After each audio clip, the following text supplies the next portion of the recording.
session, which is the 30th, in case you didn't know it. We are going to complete this series on moving from fear to faith, trusting God in turbulent times.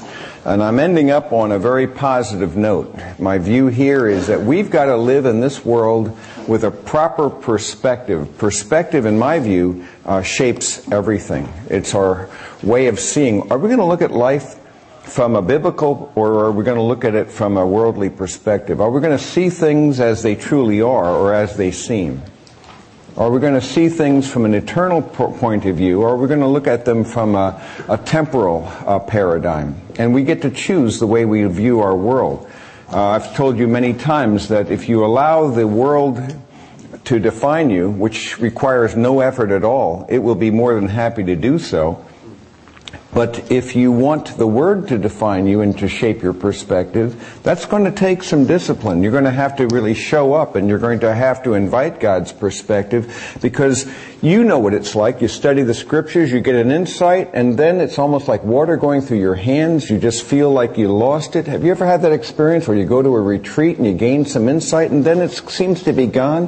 It seems this way. It's harder really to sustain. It's easier to unlearn spiritual truth, it seems to me, than it is to learn it. We're constantly going against the current in this world, and I think it's because the forces of the world, the flesh, and the devil are so opposed that there's this gravity that pulls us down. It's this gravity of the flesh that would always make us earthbound and miss our real calling and our destination. So in this struggle then, and we are in a warfare, it's not just the only question, as you know, is how you're going to fight, what weapons you're going to use.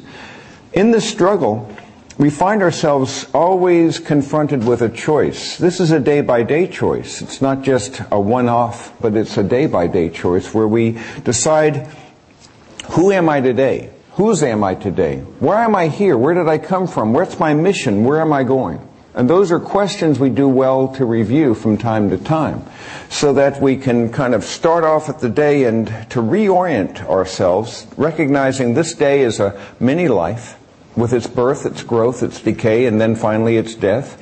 And the reality is then that this is all we've got.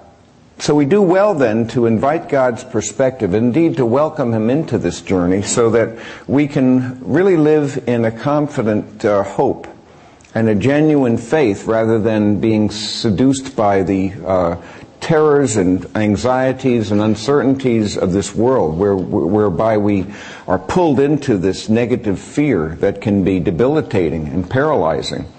So our journey and our call then is to renew our minds. In my conviction, there's no permanent change without a change of perspective.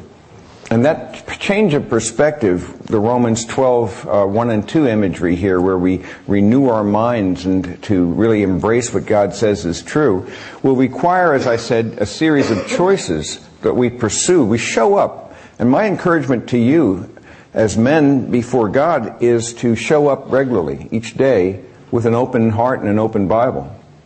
And to ask Him, even if it's only a chapter, try to make at least a minimum of a short time before God, so that this day you'll gain the daily bread you need, the perspective you need. Now, you don't want to beat yourself up if you miss a day. I'm not talking about some legalistic exercise. I'm talking about showing up, not always because we feel like it, but because we know it'll do us, in fact, good. How will it do us good? Because the disciplines of the faith are designed to bring us more toward intimacy and move us toward a biblical perspective. So we do it not always because we feel like it, but because we know the benefit it will produce. So my encouragement to you and my exhortation to you is that you, in fact, have some kind of program where you're at least working your way through Scriptures. I've told you before a method that I use, and I still use it. I still find it to be very, very helpful. I'm just going to mention it right now another time because it's so important. I don't know how many of you have tried it out, but I find it to be very valuable. I happen to have a Bible that has a 1 column per page, although you could have a 2 column per page, and however you choose to do it. What I do is I have 4 3x5 cards in there. And if some of you may be doing this, you're shaking your head so you know what I'm talking about here. The first one you put in Genesis 1, and what you do is you just move it each day to the next page. And you're just kind of, wherever you leave off, you leave off. There's nothing wrong with stopping in the middle of a chapter. Actually, I propose that it's a good thing. First of all, the chapters weren't in the original. You have to bear this in mind. There were no chapters and verses in the original. And secondly, it forces you to think, now where was I? Where did I leave off? So that you don't study the scriptures atomistically in just one chapter totally independent of the other. It's very powerful. And in doing that then, what we can have is a simple method where that card tells you where you left off. So you go from Genesis to Malachi, except you skip Psalms, because the second card is a second cycle taking you through the Psalms. So you put it in Psalm 1. When you hit 150, you put it back to Psalm 1. Another cycle. Third cycle is Gospels and Acts. And so you put it in Matthew 1, hit Acts 28, and then you recycle. And the fourth cycle, of course, is Romans to Revelation. Now you have really your own kind of lectionary. In the ancient church, they devised the lectionary readings. It's been around a long time, and they elected to choose a reading from the Old Testament, a reading specifically from Psalms. There was a gospel reading, and then, of course, there was epistle. There was wisdom to that because you're exposing yourself to the full counsel of the Word. And what I'm suggesting, if you try this method out, is you won't have to wonder, where did I leave off? It's not like you're playing Bible roulette where, turn some pages and put your finger down like that. But it's not arbitrary. But secondly, if you miss a day, so what? Your cards tell you where you were. You pick up where you left off. And I think it's very powerful. It makes it very simple. And I would encourage you to do that, because then I believe the Spirit of God can show you something, sometimes from the Old Testament reading, sometimes the epistle or whatever. Something will speak to you. And that's the thing you want to take with you that day and make that a kind of a theme or a motif. And that's how you renew your mind, is by taking a truth, a simple truth. What's the one thing that gripped you? And take that with you and make it a part of your thinking for this day. Just kind of revert back to that from time to time. Either write it on a card or just chew on a phrase. And that's what I'm suggesting. It's a simple technique in a complex world. And so my desire for us is that we show up before God with fidelity and embrace an eternal perspective. Yeah. Yes. What about also the single verse from John 14 through 17? Oh, yeah. I don't know if any of you ever went through the whole process where I was suggesting that you take a verse a day and you just chew on that verse also at the end of this reading. My suspicion is you've done that. Branches burned up as today's. What's that? Branches being burned up as today's. Branches are being burned up? Yeah. So I know where you are. You're in John 15:6. Exactly. Yep. The idea here is that this is a wonderful way of going through the Scriptures, because you have a verse at a time. And I got to tell you, John 14 to 17 is pretty powerful and potent stuff. One verse will be enough. You carry that with you. That's another way of going about it. And I am proud to know you. How many? I'm not even going to ask you to raise your hands. Carlton, you've been doing that? Good. Some of you have done this. You see, there are some who are spiritual in this room.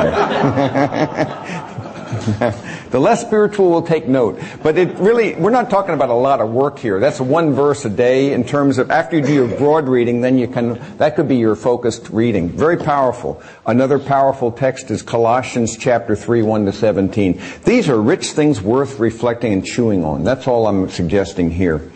And what I argue then is that this gives us God's perspective on the fleeting world, without which we are going to be in a turmoil, a sea of uncertainty.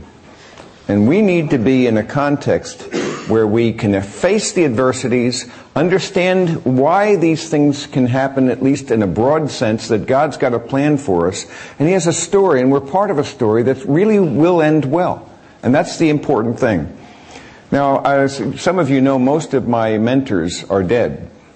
Even though they're dead, though, they still speak. One of those mentors is A.W. Tozer. Never met him, but I feel as if I've met him.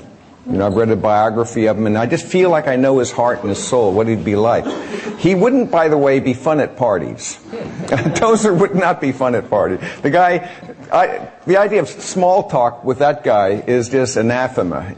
He goes right to the heart of the matter, and all his books do very much this way. And of course, if you haven't read either The Pursuit of God or The Knowledge of the Holy, I surely really enjoin you to read those two books. because they're so rich, and really they reward multiple readings. But another book that's not as well known, those were the two books that he actually wrote as books. The rest of the books that come out by that were written really were compilations from sermons that were put together. And one of those compilations was called Of God and Man.